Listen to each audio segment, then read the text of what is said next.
Hey, and welcome to episode 17 of SoFly. We're recording this at the end of January, but this is going to come out. If you're listening to this, it's either March 1st or sometime after March 1st. My name is Mitch, and of course, we've got Yilma. Hey, guys. And Gab. Hey, everyone.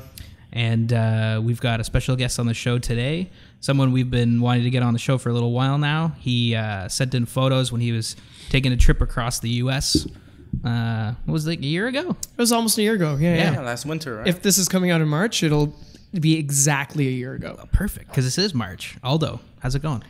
Good, guys. How are you guys doing? Good, Very fantastic. Actually, full disclosure, I might be a little bit drunk from last night still. Oh, that's perfect. I've been sick. Yeah? Yeah, I haven't showed up to work in 2 days, and now I'm here to record a podcast and going home after. Well, I really appreciate that. I appreciate you. Hair of the dog, right? We're drinking Henderson Best. Yeah. I'm drinking a cider that my sister left in my house. Yeah. Shiny. It's pretty delicious. Cool looking can. And I'm drinking a mystery beer because there's no label. That's even cooler. That's the coolest. That's the coolest one. Right, that's why I grabbed I it. like it. Yeah, that's cool. Cool like that. And I'm having coffee. Yeah. Yeah. Just cause. From where? Thor Coffee. in Batherston, Niagara. It's cool packaging. I like that. Oh, it's fantastic. It's There's really nice. beard hair stuck in my... Oh my god. What a great start, eh? Like, welcome to the show, I guess. Welcome to the show. There's beard hair stuck in our mics and we're all drunk. That's perfect. Yeah. Exactly. I went It's Saturday, so it's okay. That's why I was at home of the Brave last night, drinking Dagger Lager. Is that what it is? Yeah.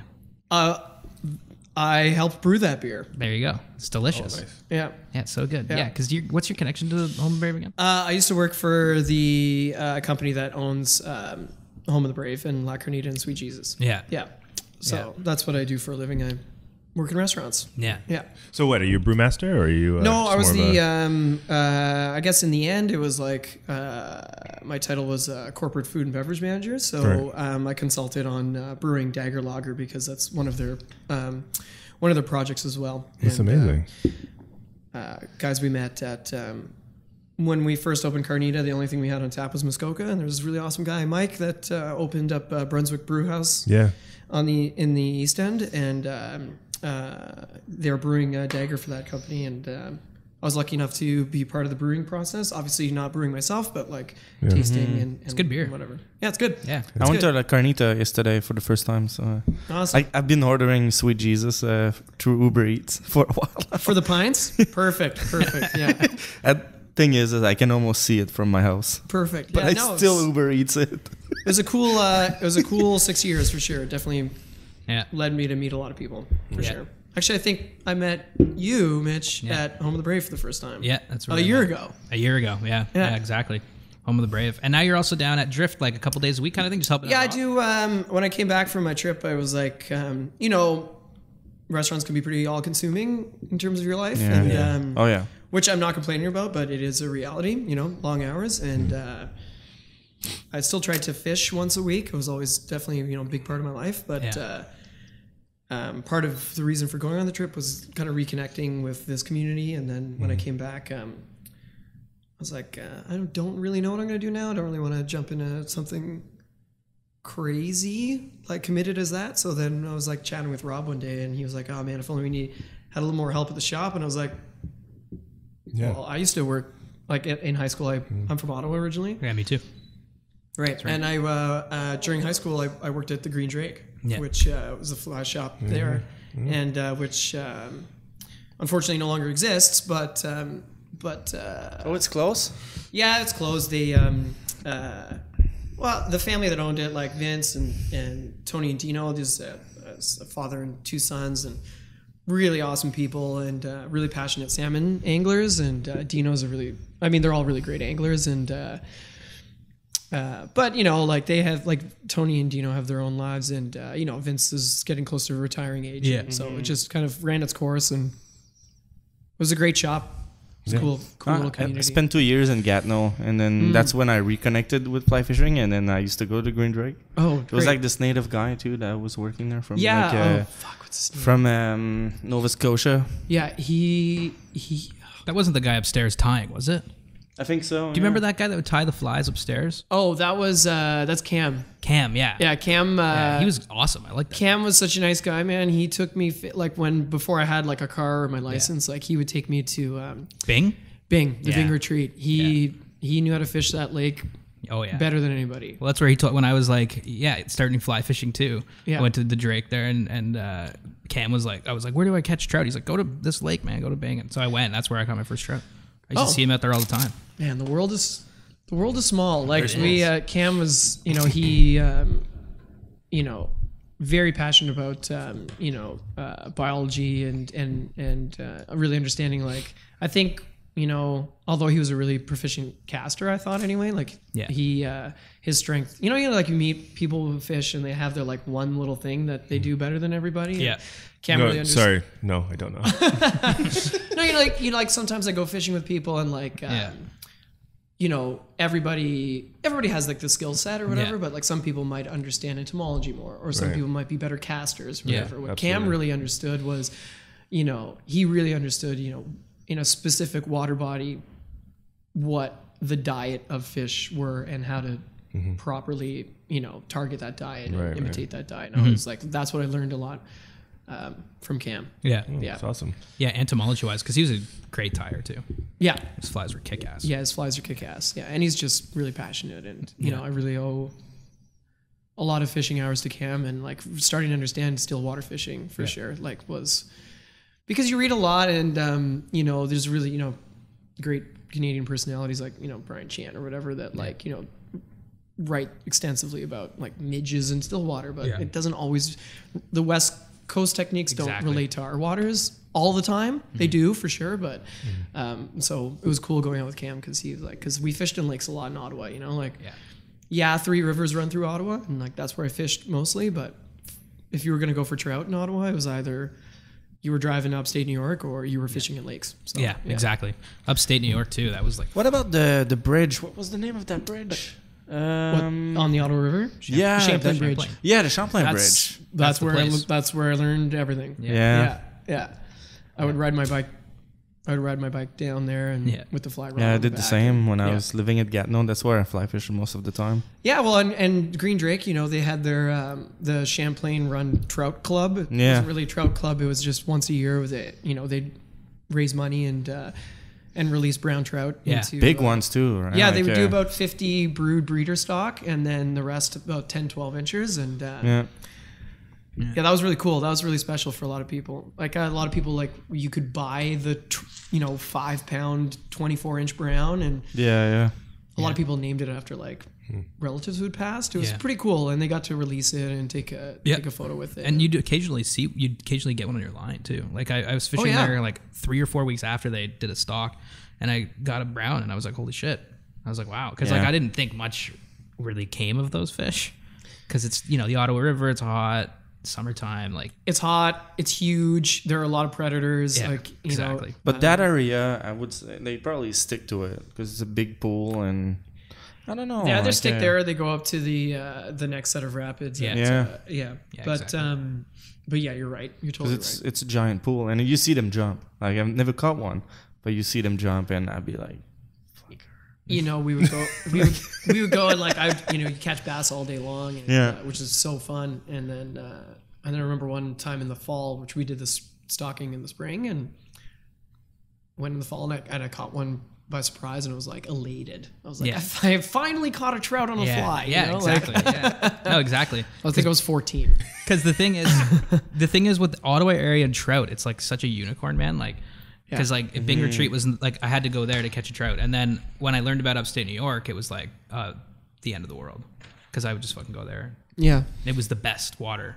Oh, it's managed well. It's not that far. Like really, like if you had good traffic, like it would take me. It's like just across Cornwall. So yeah, exactly. It's like driving to the Grand. Yeah, exactly. Yeah, exactly. From here. Really? Yeah. Oh, wow. Yeah. To like great water too. Yeah. Like the Chateauguay and the salmon. And it's funny just being on the other side of the water table, right? Yeah. Exactly. I know everything changes. But in Ottawa, like what about Gatineau Park and stuff? Gatineau Park's great. The Gatineau River again, but it's a lot of still water, right? And, which is fine. Which is totally fine. Like I have a flow tube, and And once I started like driving, and, was there any trout in there? Like Gatineau Park? It's mostly bass. Eh? It's a lot of pike. Oh yeah, okay. And there's some actually flowing out of Gatineau Park. There are some pretty cool little secret brook trout. Well, not so secret brook trout streams that are unreal. There's some really spectacular like gin clear type water up there. That's a little cool creek that fall on those lakes. Yeah. I'd say it's secret, but like the access points are like riddled with little worm buckets, so it's not that secret. But relatively. But if you do some walking, then you're pretty much alone. Yeah. It's an interesting thing about Eastern Ontario is the brook trout. Like they're around. You know, like there's really good brook trout fishing in Eastern Ontario if you can find it. Because it's even like up near Buckshot.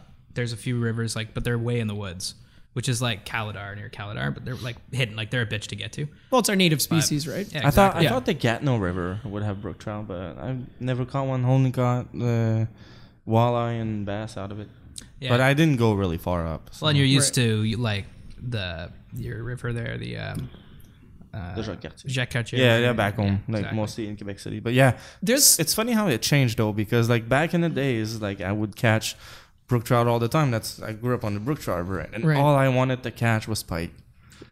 And I just wanted to catch pike, and there was no pike in that river. Yeah. And then I owe like my love of fishing to pike. Oh yeah. It was the first fish I ever caught on like conventional tackle. It was like what I fished for the most, and it's fun, man. Totally. Yeah, I think the cool thing about Ottawa is like, you know, you read all these magazines and you see like pictures of like Montana or whatever, these trout, but like the warm water fishing is unreal in and around Ottawa. Yeah. Like really huge bass, and like how fun is like bass fishing in August? You know, those big lazy sunsets and like chucking poppers and stuff. It's just in like so the Rideau, like even in the canal. There's gar pike. Like you can go to gar pike, go fish for gar pike at Carleton University. Yeah. At Hogsback. Yeah, Hogsback. Yeah. You know, like that's pretty cool. That was a good smallmouth spot there too. Yeah, right. Like that's pretty cool. It's like really cool. And musky too. Like, yeah. Well, yeah. Like I mean, the sport if there's like a sport fishing. Am I going to say trade or tourist like attraction? It's musky fishing in the Rideau. Yeah, right. Yeah, it is. Yeah, and the water systems around Ottawa. You know, there's good musky fishing. Yeah. Not that I ever caught one. I know, but like you can go downtown and they're like stacked up behind bridges. I used to see them like at where was it? God, where was that? Like off Riverside. Yeah. Totally. There was like I would see like a huge muskie just basking in the sun on the sand, like of the river there, and they would just sit there, and you could just like go and look at them. I couldn't catch them because I brought my rod once to try to cast. I was like swinging to them, and they were just like they didn't give a shit. No, they weren't eating, right? No. And then you see like a huge fucking snapping turtle like come by, and you know you just get the hell out of there. But it's an interesting fishery, Ottawa. If I would ever go back to live in Ottawa like I did, I think I would focus a lot on carp. Because the Ottawa River is packed with carp. And then I remember I used to live right in front of Jacques Cartier Park in Hall. And then I would cross the first bridge, the one that crossed over to the Ministry of whatever. John Baird used to work there. Yeah. It makes me sick. But whatever. But then I would walk, and it'd be like a good 50 meter of the river that would be not much deeper than 1 meter. Yeah. And you would see all those carp like heads down, like Dow's Lake too. So imagine you would go like with like a Florida skiff, for example. You get a skiff for the Florida for the Ottawa River, and then you just pole. Yeah. And then all those flats, man, they were packed with carp. It'd be kind of cool to explore. Could be really fun. Yeah. There's a lot to explore in Ottawa. It was if I'm gonna compare my time working at Green Drake to Drift.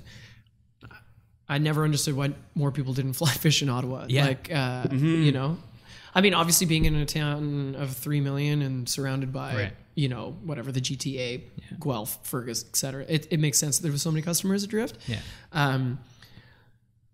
But everybody, for the most part, the majority of people at Green Drake were salmon fishermen going to the Gas Bay. Mm-hmm. And I'm like, guys, there's lots of politicians. And guys, there's like a lot of water. Totally. Around Ottawa. Like, Tons. in town. Yeah, but those guys, they're like politicians, right? They're not gonna be like, oh, I'm gonna go for a little bass fly fishing. Aren't we tonight. supposed to be? They just take vacation and go to lodges. That's and, great. Like Ottawa River, the Rideau, and then even if you go, like we said, you go to upstate New York, which isn't that far, and then even like towards the West End, which is where I used to fish on the Mississippi and stuff like that. Yeah, the Mississippi's amazing. So good, man. And if you drive like on the Quebec side, like a couple hours, you're in the Vérandrie Park. Yeah, that's exactly. a giant park. And you're not that far from Papineau Belle either, and that's unreal wilderness. And you're so close to Gatineau Park. Yeah, exactly. Yeah. Like it is. And that was the same thing too, because I worked at Float Paddle and Fly for a while, which was in like Bell's Corners. Bell's Corners, yeah. Yeah. And it was like, we same thing. It was like, we had like, he had regular customers and stuff like that. But it was always just like, man, like, yeah, I can't believe more people aren't doing this, because like we were so into it. Like we just knew all the opportunities. It was just like, this is like such all the spin guys and stuff like that. It's like, this just seems like such a opportunity for them, because it's like, there's so much good fly water, but. Yeah, I mean, I think we can extrapolate the Ottawa experience into the Ontario experience. Like, there's a lot of fly anglers, but we're all kind of like spread out. Like, there's 4 people in this room right now, and I've only met one of you until today. You know what I mean? And I didn't even recognize you when I saw your drift. And I work at the fly shop. Yeah. You know? It So depends on the geography too. Like when you look like around here, like Southern Ontario, there's a lot of steelhead. Yep. So like fly anglers are a little more attracted to steelhead than like, let's say like a bass and walleye on the Ottawa River. Is that true? Is that a fact? Huh? Is that a fact? A fact? Yeah, FACT. So much shade. No, I'm just asking. facts. No, I don't know. I'm just trying. I'm just wondering why. Why? I think it's a species, like a steelhead. It's more. Or is it the misconception that like fly anglers go out west versus Ontario? Because I think there's that. I mean, which is hilarious because we're about to talk about my trip out west. But but I think they're romantically. I mean, that's exactly it. Romantically, like what's written most about in media, or like even in popular culture, and like we can't avoid the fact that A River Runs Through It was made, and I've actually really like that movie. I love that movie, man. It's a good book. It's a good book. It's a good book, and it's a good book too. It's a good movie too. And fucking Brad Pitt's so beautiful in that. Right. Like he's it was like, if I could be that gorgeous, if you don't the like whole Brad world Pitt, would be. You're a grunt. Totally. 100%. You gotta like Brad Pitt. Just something about him, right? Like those wide shots where he's just going and you're just, damn, Brad. Looking good. Yeah, looking good. You can't cast for shit, but you're looking great. That line must be so naughty. Yeah, his line. Sorry, not Jason. Joseph Gordon-Levitt. He was in that. He was. He was. Kid, right? He was the younger, older brother. Yeah. Younger, older brother. Yeah. Well, that's it. That movie came out and everybody bought rods, and then they all put them which away. was in a way like kind of great, but then I think to your point, I think people when they think about to both of your points, actually, sorry. When people think about fly fishing, they think about trout, right? I mean, that makes sense. Yeah. But especially for us where we are, like, when it gets so hot in the summer, it's not safe to fish. No. I mean, if you care about fish livelihood or whatever, if you go to the Grand, if you go to the Credit, in these hot temperatures, even early in the morning and late at night, it's not great hooking, and even if you release it, you're doing a lot of damage to the fish. Like they don't have the type of oxygen. Yeah, they in the might water. die an hour later. You Exactly. never know. So like I said before, like how fun is chucking poppers to bass in the summer? Like I love doing that on the Grand. Like in the summer, it's so fun. It is. It's the best. Drive out to like stretches near Paris and Brantford, and Paris was fun. And well, you introduced me to the poppers. And that's it. That's all I use for them. It's great. And then now that's all I use for bass. Yeah, and you could you take a trout spay out there in those wide stretches and like swing for bass. Yeah, Brantford. Yeah, that's fun, man. Yeah, that's real fun. Yeah, there's a fish for all season. Yeah, man. Especially where we are, there really is. Yeah, you can steelhead now. Yeah, if you want. Yeah. To go insane. Yeah. And I feel too like mentality are changing. Like the last, I would say 5 years, but probably like more like 10. Yeah. But like, before, like my dad, for example, like fly fish for brook trout and salmon, and when I told him, about carp, he's like, wow, what the fuck? Why would you even do that? Yeah. But like mentality are changing. Yeah. So for sure. Like, like us, like we.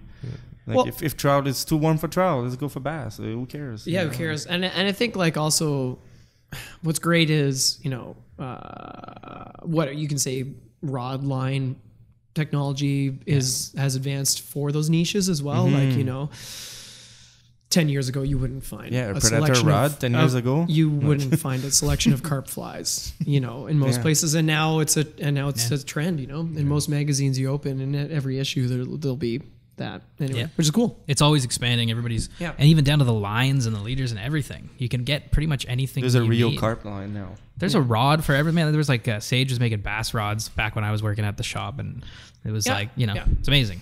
Like they're so specific fly fishing, but that's kind of the fun of it.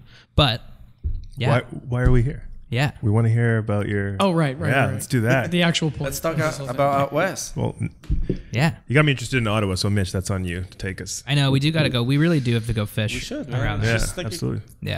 Like a weekend. There's so much. Yeah, there's so much good stuff. You can stay at my parents' house. Ken. Yeah, yeah. So we can all go and fuck yeah. And then we go to Buckshot after and hang out with Papa Doos. Yeah. yeah. Go to the Champlain. I haven't fished there in like a long time, really long time. Go to the Dominion Tavern, eat some pickled cheese. Would be great. Yeah, so you took a trip down across the states, like we said a year ago. Yeah, like I said, I worked for 6 years for that company, and I'm not going to say I lost my mind, but maybe I lost my mind. I know the feeling. Yeah, and yeah, I was just like this. It was like a perfect storm of things, and you keep reading. I needed to see West. I hadn't been out West ever. Like I hadn't seen any of the country or I like going to the States. Yeah. Easy for a straight white male to say it's great to go to the States, you know, exactly. but especially last year, right? Yeah, exactly, right? Yeah. Trump got elected and I was like, I'm going. Yeah. It's never been better. Yeah. I'll stick to Ottawa. But yeah. No, I had never seen California. I'd never seen these places, and I wanted to go partly for a majority for fishing, but also for eating and drinking, which is the other big passion in my life, right? So yeah, it was cool. I can relate to that. Yeah. So what was so how did it all begin? What'd you do? You just packed I got evicted. Yeah. From my apartment. Okay. That's a good start. Yeah.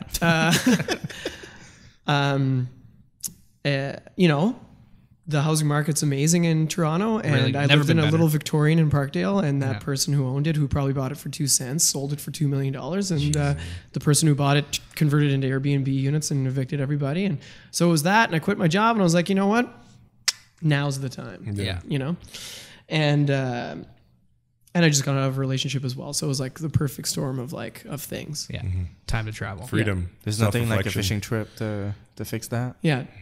To fix that or make it worse. Exacerbate the problem. Forget about it. Yeah, it was pretty cool. Like, before I went, I went into drift, and for being as young as he is, Chris knows a lot. Like, you guys know if yeah. Oh yeah, we know Chris. Yeah. And he's a savant. He's the fly fishing savant. Yeah, and he knows a lot about a lot of places, and I picked his brain and Harry's brain, and Rob spent some time in Montana, and I was like, hey, you know what, guys? I think I'm gonna go on a road trip. I don't know for how long. And Rob was like, oh, well, I've got friends here and here, and and so that's why I started making a skeleton of a plan after that, which was cool. Yeah. Mm-hmm. Yeah. So where did you begin then, I guess, and where did you? The first major stretch was Tennessee, which I'll glaze over because I was more for eating, my love of barbecue and whiskey or whatever. We love that stuff too. Yeah. Great to hear about. Oh, dudes, Nashville and Memphis. Going to Nashville in the fall. Nashville and Memphis are really special places. Yeah. Very different from each other, but separated by 3 hours driving distance, and really cool. Which one's the best, or are they different? So Nashville is all it's kind of like Toronto in the sense that you can feel a lot of new money, and there's cranes in the sky, and there's towers being built, and there's new trendy hip things. Everything's sparkling and it's country music, and it's Nashville hot fried chicken, and it's Tennessee whiskey and barbecue. But then you go south just a little bit to Memphis, and you're in old America, and it's Martin Luther King, and it's Elvis, and it's Johnny Cash, and the Mississippi River, and catfish, and still barbecue, and it's no longer country music, it's blues, and it's amazing. Yeah. Both those towns are known for their music too, right? I mean, the music scenes. Yeah. it's the birthplace of, you know, Elvis and Johnny Cash's career, you know, and then all great black artists and, you know, it was unreal. Yeah. It was unreal being there. And then you go to Nashville, right? Which is like the hotbed of country music and the Grand Ole Opry. You know, these are really like iconic American towns that like, and they're not big. You can walk around them and see them all. And see them all really easily. Like Memphis is pretty tiny. And like you know, and they've preserved the Lorraine Hotel where Martin Luther King was shot. And like, it's haunting. I didn't think like, you know, growing up in Ontario, you don't really, you get that history, but glazed over, you know? Yeah. You know about it, but it doesn't feel real. Yeah. And then going, depending on who your family is. Exactly. True. Well, yeah, I mean, like in high school, you know, it's like, oh, and Martin Luther King, and then he was shot, and you know, like it's like, exactly. But then going down there, you know, they've preserved the hotel. His car is still there, and like, and then it's a museum now. So that was really powerful, a little more than I actually expected for me. Anyway, especially not really understanding that whole. Yeah, you should go to Georgia. Yeah, I visited his church. Across Georgia. It's great. Yeah. So funny because because like, supposed to be great. Yeah, it was like, you know, those plantation with like those big white buildings. And my brother-in-law's like, wow, those houses are so nice. We should go visit one. And I'm like, you know, maybe I'll take a pass. You should visit it. I mean, it is history. You know? I know it is history, but. So did you from Tennessee? So sorry, So the first big leg was Tennessee, but that's like. So you fished in Tennessee? No, I didn't. Oh, right, I ate. Yes. Yeah. Tons of barbecue. Checked out the I scene. fished for beers in Tennessee. But anyway, the point of mentioning Tennessee was that it led me to my first stop, which was Arkansas and the Ozarks, which there's a very famous fly shop in Arkansas, isn't there? What's it called? I know there's a fly shop there, but you didn't go to it. Get on the Google machine. Yeah, there's this guy, Two Rivers or something like that. Well, there's Two Rivers, Twin Rivers Fly Shop is Rob's. Rob went to Two Rivers. That's what I was thinking of. Yeah, Two Rivers Fly Shop was where Rob pointed me in the direction of, because when he was in guide school in Montana, he went to guide school with this guy Dom, who opened up a shop at Two Rivers, which. For everybody, it's the confluence of the North Fork River, which is known for its extraordinarily massive brown trout. Yeah, that chase streamers and which is pretty cool. Yeah, the white in Norfolk. Sorry guys, I'm just pulling up a picture of one of the ginormous browns. That's Dom. He's got a massive beard. Looks like ZZ Top. ZZ Top. Yeah. Right? Yeah. God, he was awesome. A really cool guy. He rents. I was talking to Rob. I don't think he actually lives there anymore. But anyway, he rents out his. He's got a big property in the national forest there, and he rents his cabin out, and his cabin was amazing. Yeah, it was perfect. Yeah, because honestly, driving especially from Memphis, which was like, you know. Super diverse, you know, well, diverse in the sense that there's like, you know, a lot of African Americans and then you cross the Mississippi River in Arkansas and it's very quickly very Arkansas. Like I wish it wasn't so stereotypical, but like it was like kind of scary even for me, like again, straight white male guy. Like there's a lot of like horrible billboards and I felt really uncomfortable until meeting up with Dom and his wife and his awesome dogs and their big high powered rifles. I was like, cool, great. You shoot anybody you want. Like, I was like, I don't billboards, know. Like, the first billboard I passed was advertising White Power Radio. I was like, maybe we should talk about fly fishing. Yeah, we can talk about fly fishing, but it really was like I was super uncomfortable, and then when I got to Dom's, it was awesome. Dom was awesome. Yeah. The rivers were beautiful, and that's where the fishing madness began. Yeah, it was cool. Yeah. It was really cool. Like the Ozarks are beautiful. They really are. Yeah. You got to get every scene of Deliverance out of your mind when you're in them. Yeah, but I've never seen that movie yet. Don't if you want to go fish the Ozarks. And I would say go fish the Ozarks. Like the fishing was unreal. Yeah. I had never caught a cutthroat before in my life, you know, and the first fish I caught was a cutthroat. Is it mostly rivers or a lake? There are lakes for sure. Okay. I was fishing. I was mainly fishing the North Fork because the white is. You need a boat. Yeah, it's like a tailwater. It's a big river. Yeah, it's a big river. But the North Fork, the levels were low and it was really easily wadeable, and there were a lot of guys fishing. It wasn't warm, but it wasn't cold either. Yeah. I'd love to toot my own horn and say like, I caught so many fish, but everyone was catching.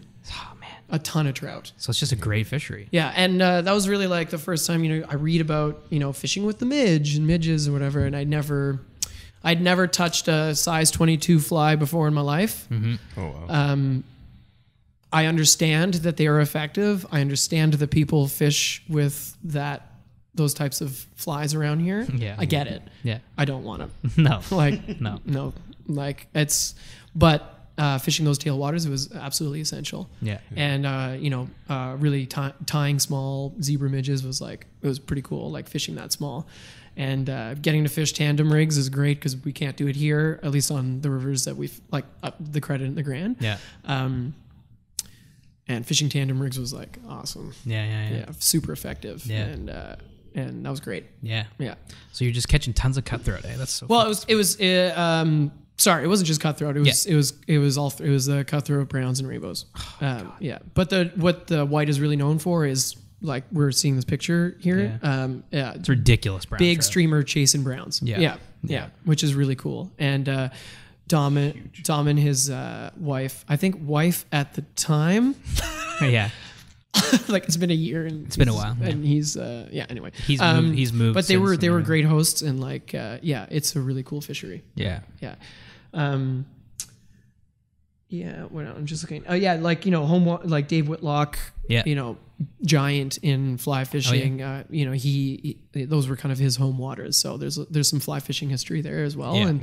And read Dom had some literature on Dave Whitlock's life and his impact on those waterways, and that was pretty cool. Yeah, because he developed some habitats and techniques for preserving spawning habitats for trout around there, which I had no idea about. Yeah, and that was pretty cool. Yeah, it's pretty cool. Sure. Yeah, nice stories, man. Yeah, that's crazy. Wow, a lot of information, a lot of details that I wouldn't know anything about. Well, it's all part of the learning process. Yeah, I didn't know either. Like. That was part of the reason, like, it was getting back into, this community. It's an awesome community, and then kind of understanding the history of everything. Because you read magazines and you read blogs or books or whatever, but it's hard putting faces and places to names until you actually go there and you're like, oh, wow, this is actually a very special place, Yeah. Absolutely. Despite white power radio, it's the wilderness. The wilderness around there is and the spirit too, right? Apart from all of that negative stuff, you know, because there certainly is something to be said about the passion for fly fishing down there. Like you say, Dave Whitlock. Obviously, he's a giant in fly fishing.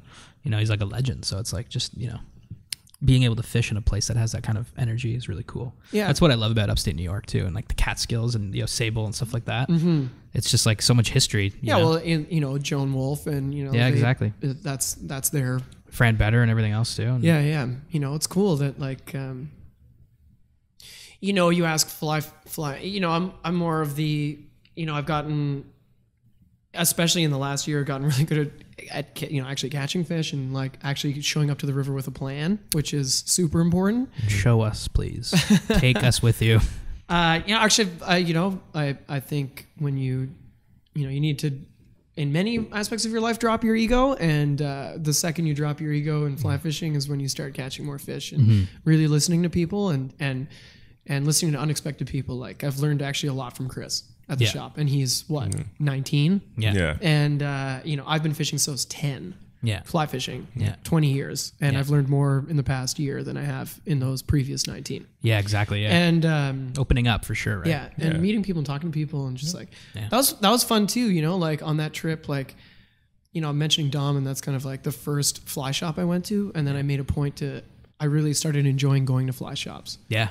Yeah. They're a community hub that like, they're an unexpected community hub. Absolutely. Incredibly inclusive. Yeah. Fly fishing. I don't know, like, there's only so many facets of the world I've been exposed to, but like, I don't know what other community has that little, like, a fly shop is so essential. There's so much information. Like even though I work there once a week, like the customers that come in, it's not like I'm buying a shirt. Yeah, it's $20. Okay, see you later kind of thing. It's like, or like, oh, here's my line and I'll see you later. Like, there's 2 couches there for a reason. It's exactly. And it's not just to put on boots. And it's not just Rob's shop, although he does a fantastic job. It's not just Rob's shop. It's like, there's a lot to fucking know about fly fishing. Totally. Yeah. Like you were mentioning earlier, like, oh, it's carp, it's bass, it's pike, you can talk. God, it's tiger fish in the Zambezi River, right? Like, that's right. Remember when last time, one of the times we were there with, I don't know who it was, but a customer came in and started talking about tiger fish to Rob, and Rob was giving him information about that. It's involved. So anyway, going back to the point was like, I really started enjoying not only fishing rivers, but also going to fly shops and like chatting with the people at the shop, and obviously I had the luxury of time.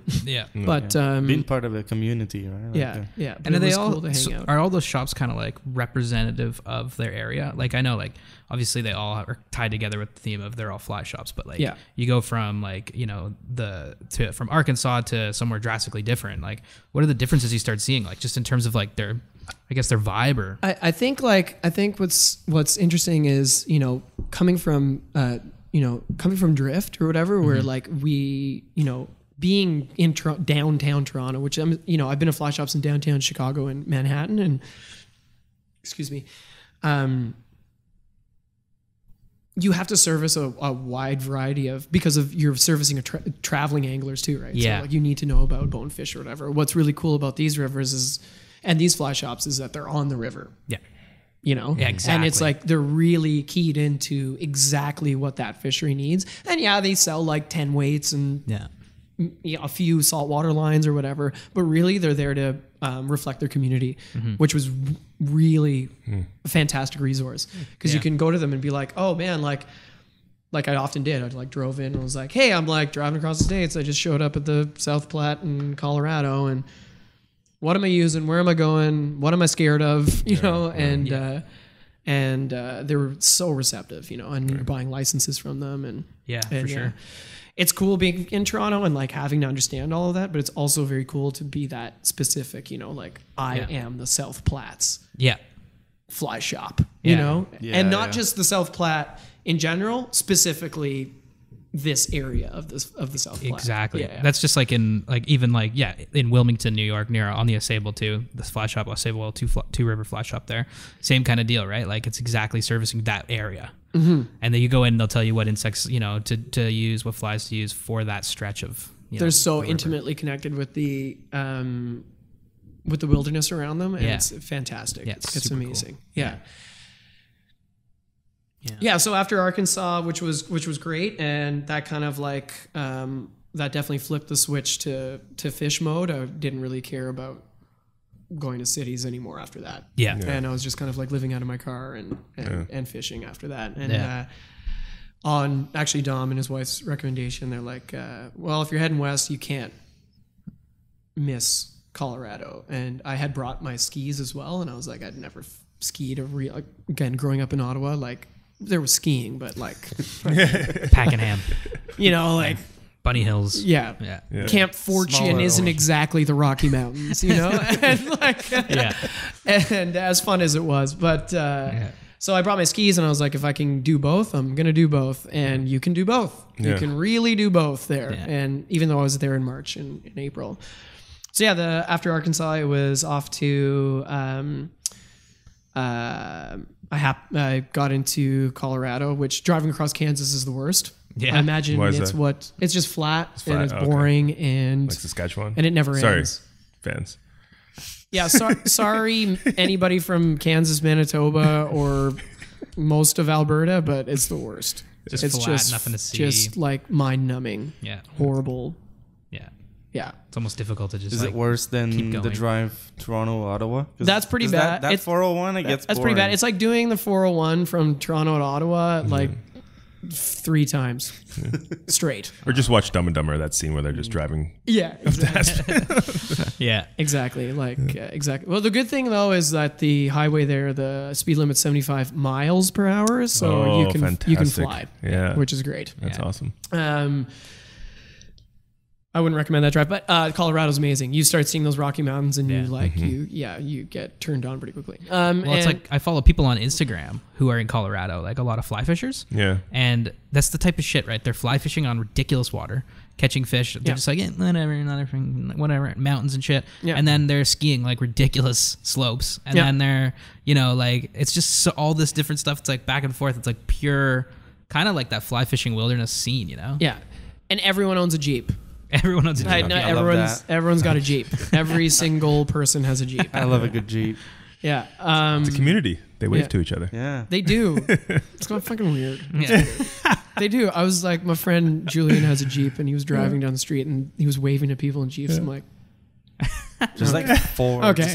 All right, guys. What are we really doing here? I want to be a part of that community. There's an ad campaign in there, isn't there, for someone like Honda? They tried to do that. It didn't work. If Chrysler whatever wants to give me a Jeep, I'll plug you all day long. Yeah. Jeeps are amazing. Give me a Jeep. So I didn't really have a plan for it. I didn't have a plan at all this whole time. Yeah. That's the best. I had booked an Airbnb in Nashville, and that was the last thing I booked because I realized that like when I showed up to places, I would either want to not stay there or stay there longer. So I was like, I'm just going to fly by the seat of my pants. Yeah. And all I did was like, I got into Colorado Springs. I went to the fly shop and I was like, where am I fishing? Yeah. And what's really cool about Colorado is their version of the Ministry of Natural Resources or whatever. I can't remember what it's called. I'm sorry. But they put out these amazing detailed public access maps that you can buy at the fly shops. And, they're not secret spots, but they're like, this is where the river flows. Yeah. And these are the access points. Yeah. And if they cost money or whatever. So I just bought a bunch of these maps and I was like, I'm close to the South Platte. I guess I'll fish the South Platte. Like, I don't know. Like, I've heard of it. I've definitely heard of it, read about it. But, I didn't know what it was. And then, not really anyway. And then, I fished 11 Mile Canyon, which was like... rad. Yeah? Yeah. What were you catching?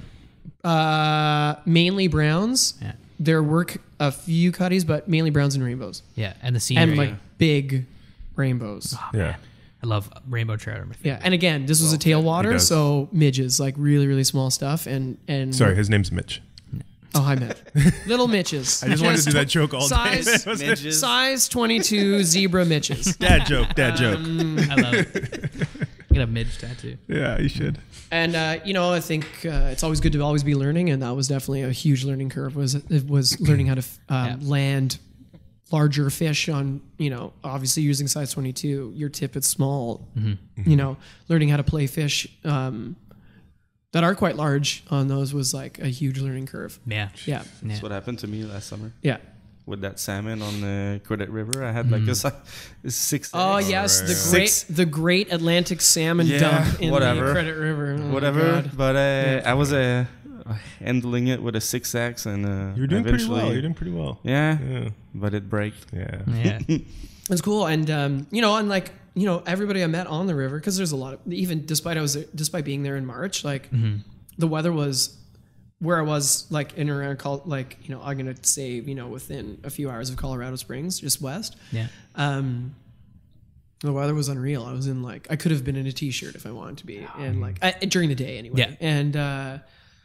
And that was really, I got really lucky weather-wise, and then going into the interior a little bit more, I was able to ski.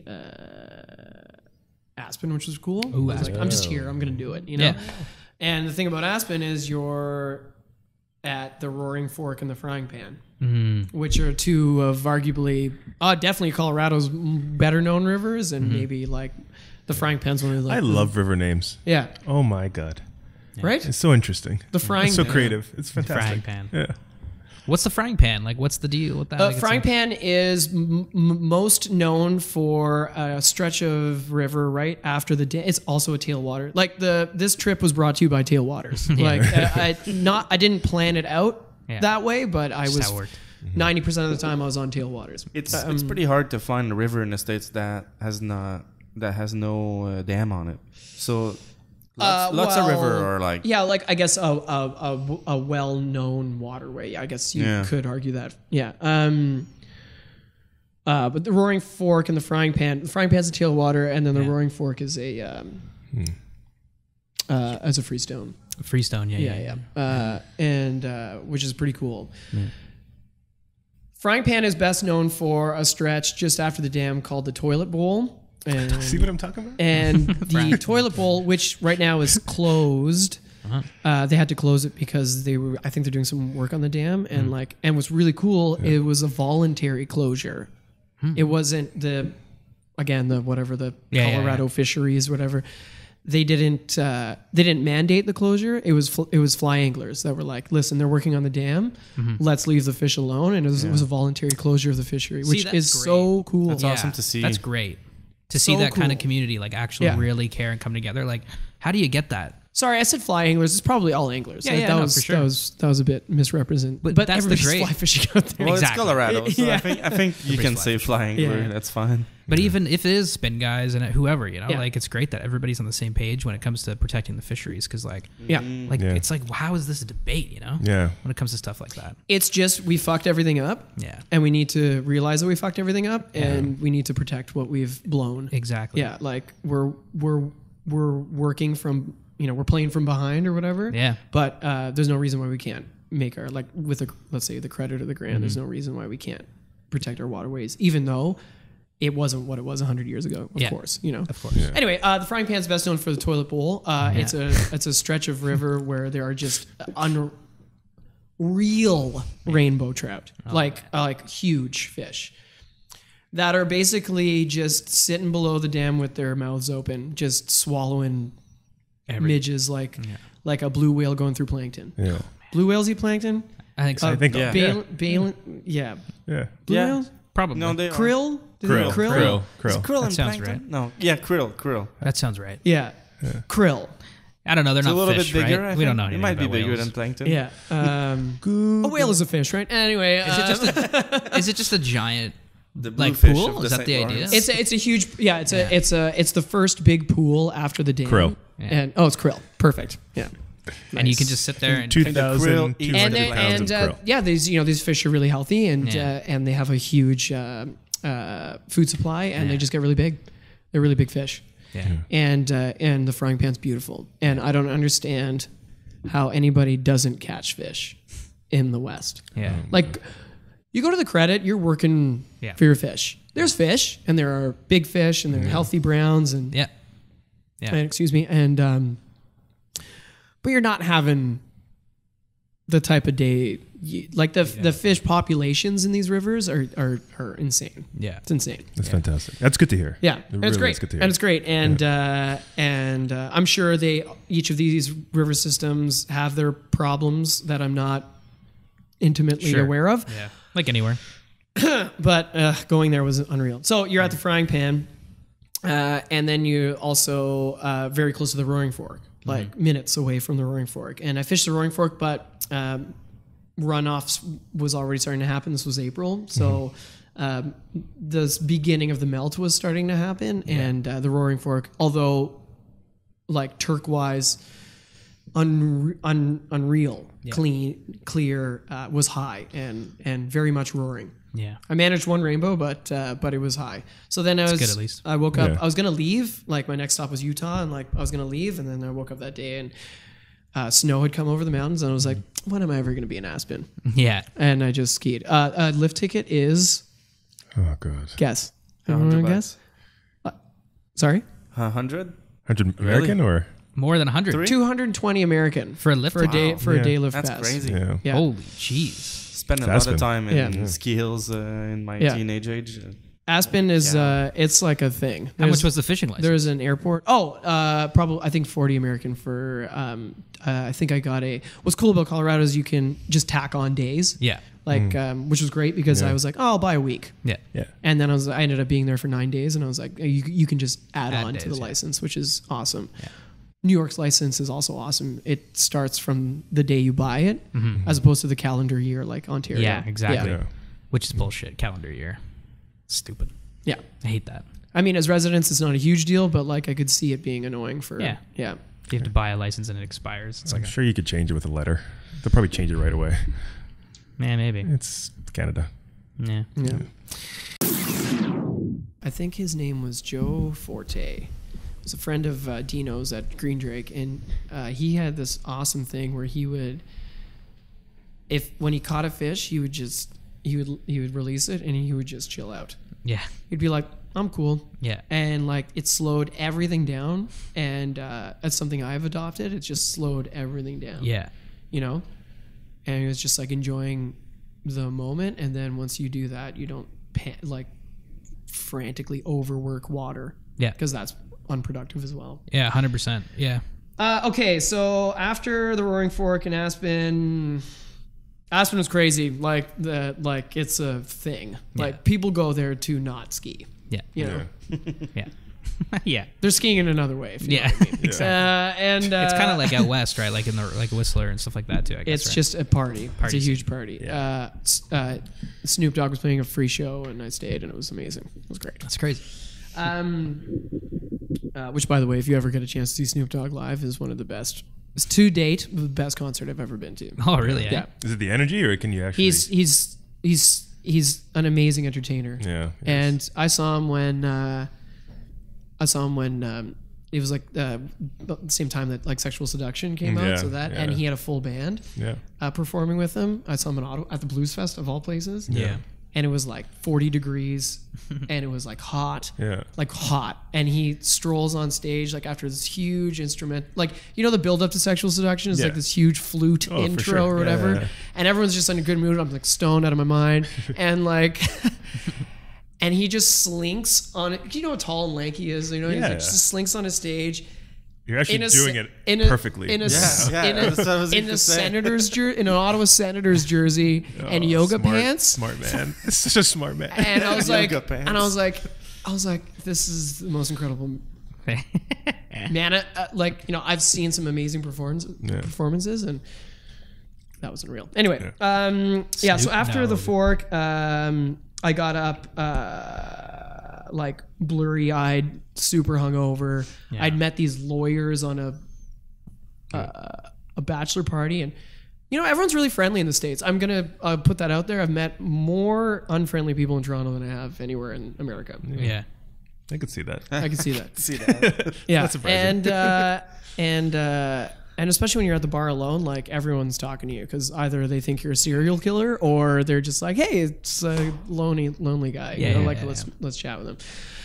And I made friends with these lawyers, and we did a whole bunch of stuff we probably shouldn't have done. And then I was like, I gotta go. I gotta get out of Aspen, or I'm never gonna leave. And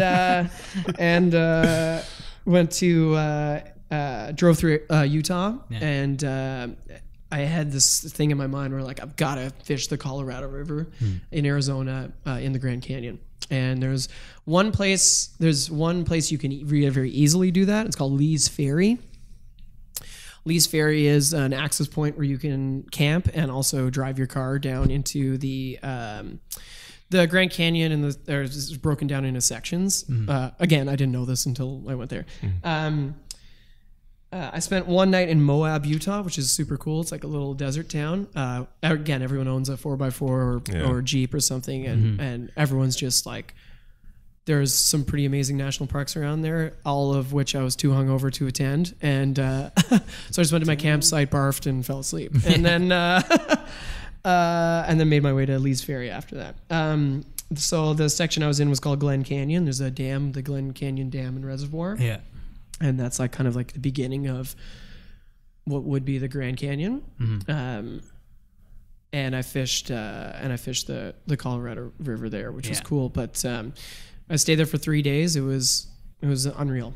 It was like that first scene in A New Hope, like Star Wars, like where like 3PO and R2D2 are like going through the desert. It's what it Yeah.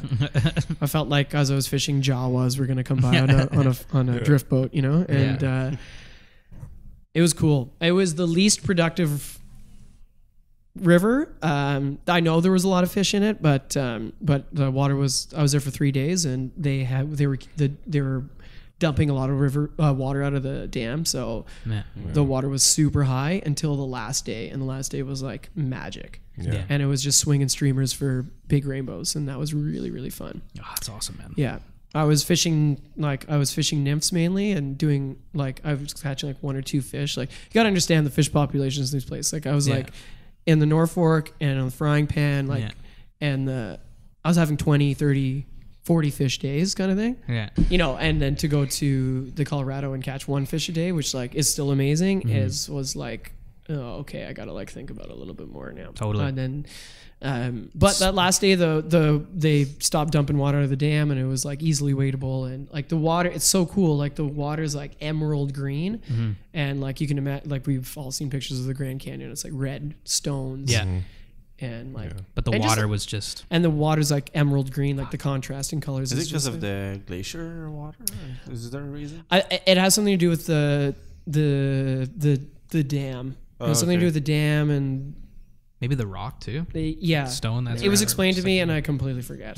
But there's a very real reason. Fair enough. There is a reason. There is a reason. And again, it's cool. An amazing fly shop. There by the river, and bought my license, got some advice, and they're like, I was like, I don't have because a lot of people were accessing the water through boats or whatever, and they're like, you can still wade it. I was like, okay. Yeah. The wind though. Oh God! Nothing stops the wind in the desert. There are no trees. Especially in those canyons. I don't know if you know this, but there's no trees in the desert. No, and there's no trees. Yeah, just all sand. Yeah, and it's not cactuses. And it was cool. It was cool. It was pretty surreal. Yeah. Fishing there. Yeah. Then after that, I was off to California, which had nothing to do with fishing. But go to LA. It's the coolest place ever. Well, I mean, you were single. You were fishing for something. True. I did. I was on Venice Beach, and I ran into Floyd Mayweather on his bike. Oh, really? No way. Super weird. That's amazing. I was eating a bag. Motorbike or bicycle? Bicycle. Okay, I was eating cool. a bag of Doritos, watching people surf, and Floyd Mayweather spikes by. He was like, "Hey, man." I was like, "Hi." I was like, "Wait a minute, the champ?" That's crazy. That's pretty and he's awesome. like, "Yeah, it's me." And I was like, "Okay." And he's like, "Whoop, see you later." See, and I was just like, bikes off. "Oh, okay." He was also with 16 of his gigantic friends. Yes, but always. But were they on bikes too, or were they on rollerblades? Getting pulled by him. I wish that was the case. Wouldn't that be fucking amazing? Yeah, that Napoleon would be. Dynamite style. I didn't see a single celebrity in LA except for the Floyd most Mayweather. famous boxer. Or you were surrounded by them, you just didn't notice. Pulling his friends into town. Yeah. That's funny. That's crazy. But actually, I will mention after LA, I drove up to San Fran and went to Lost Coast Outfitters, which is the coolest fly shop. It's right downtown. God, it's even got a cool name. Yeah, right downtown San Fran, right across from. It would be like having a fly shop across the street from the TSX. It's right in the middle of the business district. And what's so cool about it is that it's it's as you can imagine, being so close to so much wealth, it is pretty high end, and the space that it's in. It's not a bad idea, eh? Yeah, and the space that it's in is also very mahogany wood, vaulted ceilings. Yeah. It's a beautiful fly shop. Awesome. It's also a menswear store. They sell suits. They also are a high-end spirits retailer. Wow. So it's like a whiskey shop. Spirits, suits, and fly shops. It was awesome. It was amazing. That's so awesome. They had these, again, I love restaurants. It is my profession, and just going in there and being able to shop for whiskeys and mezcals and some pretty rare stuff we can't get up here, but then also going to this fly shop is so cool. It's oh man, imagine if we could do that here. Did you also get a suit? I didn't get a suit. Okay. Yeah. So what's your favorite bourbon? Bourbon. Yeah. Ooh. So you're talking about whiskey, but is it Kentucky whiskey or is it? I'll drink anything. Yeah. I'll what, for whiskey for me, I've really actually even started to like Scotch when before it was that's what my dad drank, Yeah. And then that's always a misconception. Yeah. And but I'm really starting to try and learn about Scotch a lot more. But yeah, when bourbon took over everybody's world. Yeah. You know, when like Mad Men came out and everyone wanted to be, sure. and I still want to be John Draper. I'm not mean enough to be John Draper, but there's old-fashioned mixes that you can buy. Well, I mean, they've probably been around for a while, but there's one in particular that just came out, and apparently it's fantastic and completely accurate. Because you'd want to make it yourself. Like, that's the whole joy of it, right? Yeah. But then they're making these actual mixes. You don't have to add. You only add the orange rind just for looks, Just right? for Or looks. the cherry. I can never pronounce it. Maraschino. Thank you. Maraschino Yeah. cherry. You know what I mean? which has no place in old fashioned. But anyway, that's another But, yeah, okay. conversation. But yeah, it was so cool. It was like, oh my god, imagine if. And there was this video I can't remember who posted, but this video, it was like "Long Live the Fly Shop" or thing. I think it might have been by like Sage or some. Yeah. That sounds familiar. And there was this fly shop on it, and they had like beer taps, and you could grab a beer, and you could shop for your. All right, and Rob, you if you're listening, you need to get some fucking taps. No, I came back, and I was like, and I showed Rob Ideas. Lost Coast, Yeah. and the other cool thing about San Fran, This is like half consulting. fly fishing was the other cool thing about San Fran, aside from the fact you can like you're pretty close to the Sierra Nevada and whatever, and all of the amazing national parks that are in California. Mm-hmm. There is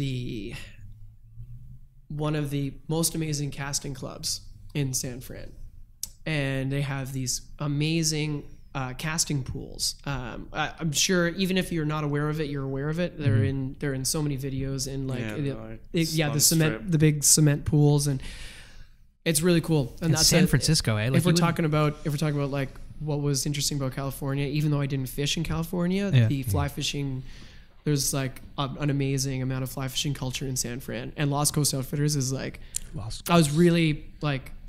That was a place like I would open, like I would be like, and I was talking to Rob about it, and I was like, there's barriers to us doing that because of legislation in Ontario, but fuck, how cool would that be? Like, it's like a whiskey shop, and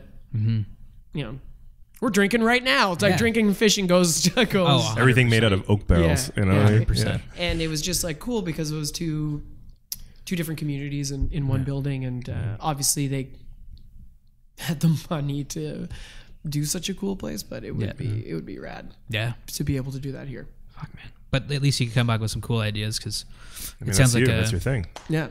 And then but the casting club, which is awesome. There, those casting pools are. Did you try it? Years old? No, I didn't. Oh, I didn't go. Yeah, but they're decades old. Centuries old, decades old, and that's and cool. that's a cool thing. If you're in San Fran, check that out for sure. Yeah. Didn't fish in Cali, but then went up to Oregon, fished the Rogue River. Yeah. And fished the Rogue River for West Coast Steelhead. That was awesome. And I got one. And it was wild, and it was awesome. amazing. And that was, you sent us a shot of that, eh? You sent us a picture of that? Was it like, that was a good shot. It was a nice by fish. No means the freshest steelhead you've ever seen. But the colors on it were amazing. It was pretty colored up. It had definitely been in the system. Like where I was on the Rogue, I wasn't that close to the coast. So, that fish had been swimming a long time. Yeah. And, just met some amazing people in Oregon. And like, it was like, so everything you think about steelheading on the West Coast, it was steelheading the West Coast. Yeah. It didn't stop raining the entire 5 days I was there. Oh man. Moss covered trees. Yeah. Beautiful blue rivers. Yeah. It was amazing. God. It was amazing. That. And zero fish. Yeah. But the cool thing about the Rogue River is that it stops at a dam. Yeah. It's dammed, and the steelhead can't get past the final dam, which is also a fish hatchery. But above the dam, there's about a mile stretch that they call the Holy Water, and that's where they dump all the breeder stock fish and whatnot. And there's just like a mile of massive rainbows. Yeah. That are just hanging out, sipping dry flies. Oh my God. It's a Mitch River. Jesus. Yeah. Sipping dry flies, chasing streamers, unreal. I met this really awesome guy on the river who he's got a daughter, and she's like, he takes her fly fishing. I think she's like, I think she's like 10 barely. Yeah. And like hooks and lands like 24 inch rainbows on her own, and It's badass. it's badass. Yeah. It's badass. Like a on the cool fly kid. rod, it's pretty cool. Yeah, I was lucky enough to meet him, and he took me for a drift down the river on his drift boat, and that was really special. That was really nice. Yeah. Yeah. Shit, after Just this a guy you podcast, met on the river. Yeah, the amount of people you meet on the river, like if you're just like, Yeah. I totally get if you're out on the river and you want to be alone and you don't want to socialize. Like I couldn't relate with that more, but also I can relate to meeting people on the river and like chit It chatting. always And depends, right? Yeah. If you're in Southern Ontario, it's your river, you know it. Yeah. You don't necessarily want to have a chat. But Yeah. if you're traveling, you're in Oregon, you see someone doing the same thing. Yeah, You're yeah. like, hey. Everybody who I met who was from there was like, on the river was like, obviously if I was rigging up and they'd see my plates being like, holy shit, you were far away from home. Yeah. I was like, whoa, you know what Ontario is? And then, Yeah, exactly. and yeah. So then after the Rogue River, which was amazing, again, go to Oregon. It's beautiful. Like it's unreasonably beautiful. Yeah. yeah. And it's not just there's so many rivers, and there's the coast, and you can fish for, sea run, trout, and obviously steelhead, and but there's so many opportunities to fish, so many amazing rivers in Oregon, and Yeah. it's beautiful. And then you could go to Portland if you want to go to Portland. Yeah. I had fish on the brain. I got to Portland and I was like, it's supposed to be this great eating and drinking. And I was like, I stayed one night and I was like, nah. No, really, eh? I'm over it. Really? Because you're I'm tired. over You're just people. tired. Yeah. I feel like these states should pay us a little cut of their tourism, Yeah, their tourism budget after this podcast. But definitely. So then, and then it was on to the Mecca. After that, it was Montana. Yeah. why is that the Mecca? Oh, It's what you read. Oh, Yeah. It's what you. for the people that don't know, because I mean I know everything, right? So continue. right. Yeah. Well, I mean, going back to Brad, everything fly fishing that we've been consuming, Yeah. or I've been consuming my whole life. Every ad campaign Yeah. every ad campaign, magazine, whatever is like Montana. Yeah. And you read about like places like Sims is from Bozeman. You know what I mean? Like it's just like, and it's just like, and it's just when it comes to wilderness too, people are just like Montana. it's allegedly the last great place, right? That's what they call exactly. the state. Yeah. So is that where the last place you fished? No, the last place I fished was Wyoming, Okay. actually. So I did Montana first, and I fished Rock Creek, Yeah. and then I fished. Oh my god! And then I went down to Ennis, Montana, which like Ennis is like so cool. Yeah. It's like stereotypical Western town, like one strip of businesses, like Yeah. Yeah. type, like Yeah. like, With the tumbleweed. Population of 600, 4 fly shops, Yeah. Wow. That's insane. It's fantastic. and they're all beside each other, and they're all friends. Yeah. Yeah. It's just like it's actually just one And I was huge talking store. to them like when I was there, it was April, and actually all the campsites were free. Little tip: if you want to go in the off season, campsites are free, and there is no virtually no public land. Oh, sorry, I was fishing the Madison, Yeah. and on the Madison where I was, what's really cool is there's no secret spots on the Madison, really, Yeah. because all the access is posted because it's not public land. Yeah. And coming from Rock Creek was like I was very much in the woods there, Yeah. beautiful, amazing fishing, tons of trout. It was great. I ran into a grizzly bear. I thought I was gonna die. You ran into a grizzly bear. Yeah.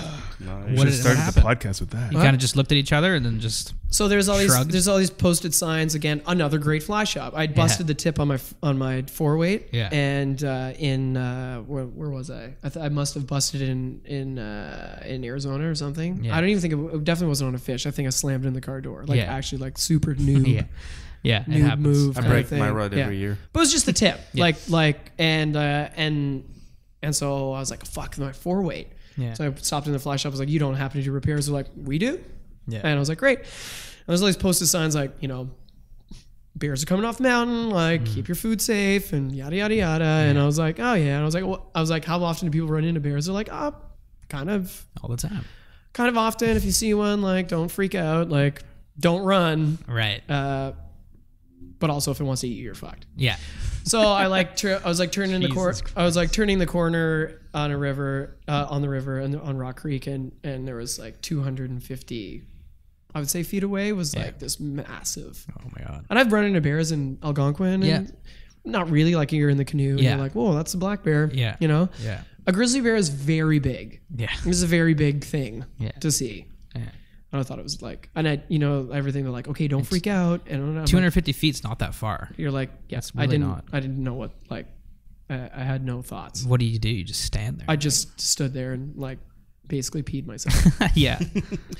But obviously there were a lot of like cabins or whatever along the river. So, that's what the guy at the flash shop was saying is like, they're pretty used to humans. They don't really like them. Like, but they're also not like surprised at the fact that there are humans around. Mm-hmm. So it just kind of gave me like the up and down, and then walked back in the woods, and I just like couldn't have got to the car faster. Yeah, exactly. Yeah. And then stupid Montana. Went to a different. So anyway, so like Rock Creek was like, I got into Rock Creek, and I was like, you've got pictures in your mind of like these sweeping long like landscapes and these unreal sunsets, and I was in Rock Creek, and it was beautiful, but I was like, I don't want to be in the woods. I want to be like in like landscape, the plateau, like the plains, the rolling. Yeah. So when I got to the Madison, that was definitely that. Yeah. And Bozeman is the coolest town ever. Yeah. Yeah, it's really rad. Oh, and the guys at the fly shop there again were amazing. Yeah. And the Bozeman Angler, those guys were like awesome. Yeah. Really super nice and like. Again, much like Colorado, Montana has those maps as well that you can buy and you can see the public access. Yeah. Again, a lot of the Madison, there isn't a whole lot of public lands. Like, public lands are really cool in Arizona. Like, you just go on. No one's coming to get you if something happens, but you can. You basically live on them if you want to. Yeah. And there's a fence. And you just close the gate behind you, kind of thing, and that's it. And if something bad happens to you, no one's coming for you, but you can use them. You can camp on them, and that's pretty cool. That's awesome. It's kind of like Crown Land in here. Exactly. Yeah. I think after that trip, that was a huge takeaway. I was like, why am I not using Crown Land more? Yeah. That's awesome. Like, again, it's not serviced, but who cares? Yeah, that's kind of like what's the best about it. Yeah, exactly. Yeah. Like you have peace. That's the nice piece about it for sure. So you go to Montana, and then I was in Bozeman at the Bozeman Angler, and they were like, if you're coming through town, you've never been to Montana, you've got to go to Ennis. And I was like, and fish around. Also, the Madison is quite large, and I was waiting, so and it's like huge drift boat culture over there, like. But I was kind of lucky in the sense that, first of all, I missed runoff. So if you go to these places and runoff is happening, every river's blown and you're screwed. Yeah. So you either want to be before or after, obviously. Yeah.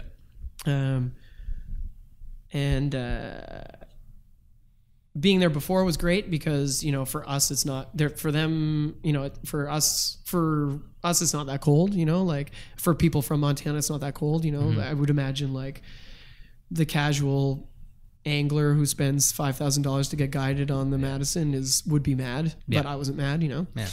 And the fucking campsites were free. Yeah. What? Yeah, it's great. It was awesome. Yeah. It's amazing. And there's an outhouse. Yeah. A little fireplace to make a fire pit, and great. Yeah. And then from Montana, you went to, where'd you say? Wyoming.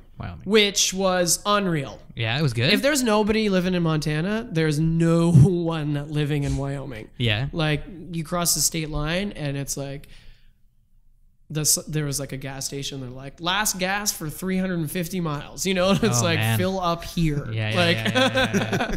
Get some jerry cans. And, exactly. And that was so cool. Yeah. God, you don't think about that when you think about the U.S. You just think like, it must be not at all. populated pretty much everywhere. No, there's no one in Wyoming. It's crazy. No one. Yeah. So from Ennis, Montana, and the Madison, which it is every bit of legend that it is, like the fishing's unreal. Yeah. It's unreal. It's unreal. There's a ton of fish in there. Again, I met these two guys in a bar. They're like actually cowboys. Like that was what they did. They're like, we're cowboys. They work like 10 days. They work like a month straight on the range. Yeah. And then have like a chunk of time off, and then all they do is fish. And they're like, oh, we got a drift boat. Like, you want to come out with us tomorrow? Yeah. And I was like, what? Yes. I was like in the amazing, in the one bar in Ennis and well, what happened was like at where I was camping was a put in for drift boats. It's hilarious. There's like a parade of drift boats. I can imagine in July it's even worse. Oh yeah. But there's like a dozen guides and their clients, and they're just putting in, putting in and putting in and putting in. Yeah. And these two guys were the last two guys putting in. And I like crawled out of my car, like kicking beer cans out of my car kind of thing. And they're like, oh shit, I didn't think anybody was in there, like living in their car. Yeah. Anyway, so I bumped into them at the bar later on that night. They're like, oh man, because we got to talking and we talked about hockey and stuff. And because they're hockey fans for some reason. Yeah. I will fully disclose I don't watch that much hockey. Yeah. And but being I'm a football, baseball guy myself. Yeah. But we got to talking, and then I bumped into them at the bar. They're like, we were going to ask you if you wanted to come drift with us that day, but you just got up. You were living in your car. We didn't really know. Yeah, exactly. I hadn't shaved also the whole trip. Yeah. So I was like, the beard was real. We saw the pics. Yeah. You were a drifter. Yeah. Like when you show up at the door there, I was like, I don't recognize you. I went to the fly shop. I didn't even recognize. I felt so rude. Oh, it's all good. I don't know, man. Like the people you meet is just like, it's crazy. Like, and then they were like, yeah, you want to come? We're going drifting tomorrow. It's our last day here. Why don't you come on the river with us? And they were like super, one guy, he was 50 and the other guy was like in his 20s. And they're just cowboys because that's what you do. You're either working, mining or fishing or you're cattle. Yeah. And then I went to Wyoming, which was awesome. Casper, Wyoming was the town that I passed through. Again, another great fly shop, advice, etc. And then I fished the North Platte. Yeah. And that's a really special place. Yeah. Yeah. So on your whole trip, did you have a favorite place, favorite river? I think what sticks out most, like if we're talking about like Arizona was like if we're talking about like landscape alone, like it really felt surreal. Arizona? Yeah. It really felt surreal, like especially coming from where we're all from. Like we're just used to we're used to fishing these beautiful places, but they're lush and they're green and they're tree lined, and going to fish in the middle of what seemed like Mars was pretty cool. Yeah, and I'd never seen the desert before. I'd been to Oaxaca in Mexico. So yes, I had seen the desert before, but I like didn't this. live in it, and like that was really, really cool. And fish the water. Wyoming was amazing. Yeah, Wyoming was amazing. Like you're at such a high elevation too, and it's hard to say there was a favorite place. It was all pretty cool. It was all pretty cool. Wyoming, I don't know why every magazine isn't writing about the North Platte.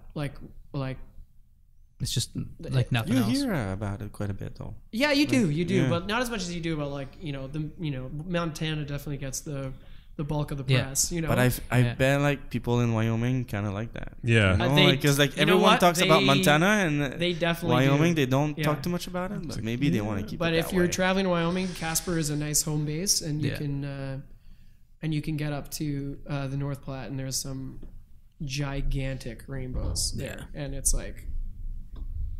Again, a lot of small size 22 midge type deals, and I really like nymphing. I'm a nymphing guy. I like nymphing. I love dry fly fishing if I can, and I was dry fly fishing in the Madison, and that was awesome. You're casting to 20-inch rising browns is pretty awesome. And but I'm a nymphing guy through and through, pretty much, and like a lot of people in Ontario. Yeah, and exactly, yeah. And Wyoming was unreal for that. Huge fish, huge hook jawed rainbows. I couldn't believe it. It was awesome. We got to make a trip down to the States soon. Yeah, or Alberta. Yeah, or Alberta. Yeah. And fish for some bull trout. Totally, man. Yeah. I was in Calgary last year, and I didn't bring my rod, and then my boss was like, "Why didn't you bring it?" And I was like, "Fuck." Should have. Bow River right there. Yeah, our hotel was I had the view on the Bow River, and I was like, I'm actually going to Calgary first week of April. You can literally fish downtown and catch nice trout. You're gonna have to send back some pictures for sure. You guys are going up north though. Yeah. That's pretty cool. Yeah. Ottawa Piscat. Yeah. Ottawa Piscat in July, and then Temagami again in May. Temagami 2.0. Yeah. Boom. Yeah. Can I come? Yeah, sure. Sweet. Yeah. Fuck yeah. We should totally. Yeah, you can totally come. Yeah, I'm definitely like I definitely flipped a switch. It's gonna be all about pike. More. Perfect. It's like Temagami, we're going there like ice out, fishing for pike. That'll be awesome. At the Wapiscat River, it's mostly pike and walleye. So awesome. So we'll fish. It's gonna be good. Awesome. That'll be good. It's going to be a good break learning out the 9 experience. weights, 8 weights, 10 weights. 10 weights for sure. 10 weights. It's a big pike up there. You got a 10, I got an 8. Big pike. You got an 8. I'm Big, going to do big, 10 and big. 8. 10, 8. We'll bring a bunch. We'll lean into experience, you know. Lean into that fighting butt. Yeah, exactly. Yeah. Exactly. And I'm tying, I haven't started, but I'm tying like huge like rats. Not even like little mouse flies. Like I look at Big like rodents. those musky fly Yeah. that are streamer, and I'm gonna make mouse that are this size. Like I like the idea of a fish eating mammals. It's just insane. And there it's gonna be big. Mammal eating. Mammal eating. Yeah, mammal eating fish. It's fucking awesome. Like going back to living in Ottawa, I was like and seeing those muskie in the downtown parks. I always like had like this like maybe it's a sick fantasy, not really, but like kids feeding the ducklings and having a muskie just annihilate a duckling while they were doing that, and we were like, that'd be whatever. I've only seen on video, but seeing it live. Yeah, seeing it live would be cool. I'm like, maybe that's another fly I want to make, like a duck fly. The duckling fly. Yeah. Aldo, like the merganser kind of. thank you so much for coming on the show. Thanks for having me. Yeah, it was awesome. It was great. I think if you get evicted from your apartment, hitting the road is pretty cool. Yeah. Yeah, I think like the takeaway is like, I mean, even for us, like, you know, it's just, you see these people really enjoy their home waters, and like, we've got amazing home waters here, and we should really like enjoy them as much as those people do. 100%. Yeah. Take care. Which I think we all do. I'm not saying we don't, but I mean, like, we could get better. I think we've got some pretty amazing water around here that we can really like take care of. And lesson 100%. learned. Yeah, lesson from learned. Others, lesson learned hard. Pick up your garbage, people. Don't leave it on the rivers. Yeah. I hate seeing that. I hate seeing that. You know what's really cool in Colorado? They have, and Oregon too. They have like waste line dumps at the access points. Mm-hmm. Yeah. So you know, like you have all your like the weird little like 6-8 inch sections of like tippet that like whatever that you like pick that shit up that you fart off. It's a place to put it. And you're like cramming it in your vest or whatever. Yeah. Like, they just keep it there and then they recycle it. It's great. You know, companies like Fish Pond will make their products out of it. Yeah. Yeah. Which is amazing. Pretty cool. Yeah. Pretty freaking cool. Pretty cool. Yeah. But yeah, I think we could. I think that was the big takeaway. Was like explore a little bit more, and but also be proud of where you're from, kind of thing. William has a whole line of plastics that he recycles. Jeans made out of all that stuff. Yeah. So cool. Cool. Yeah. Patagonia does it as well. Yeah. Like you can bring your old fleece and stuff. Oh, I did, by the way. They fixed it. Yeah. Thank you so much. And I'm like the snap tee, whatever, like the heavy fleece. I think they're all like made out of recycled plastic bottle or something. Yeah. Thanks again for coming on. It was awesome to hear your story. The pictures you were sending along the way were ridiculous. Thanks. I bought it like a real camera recently. Oh, did you? Yeah. So we'll take some pictures this summer when we're out on the river. Definitely. I would love to go fishing with you guys. Yeah. And thanks everyone for listening. Episode 16. Have a good March, which is weird saying it because it's February 3rd, but enjoy March and trout season's just around the corner. That's it for me, Mitch, Yelma. Yes. And Gab. Hey, see you guys later. And Aldo. Bye, guys.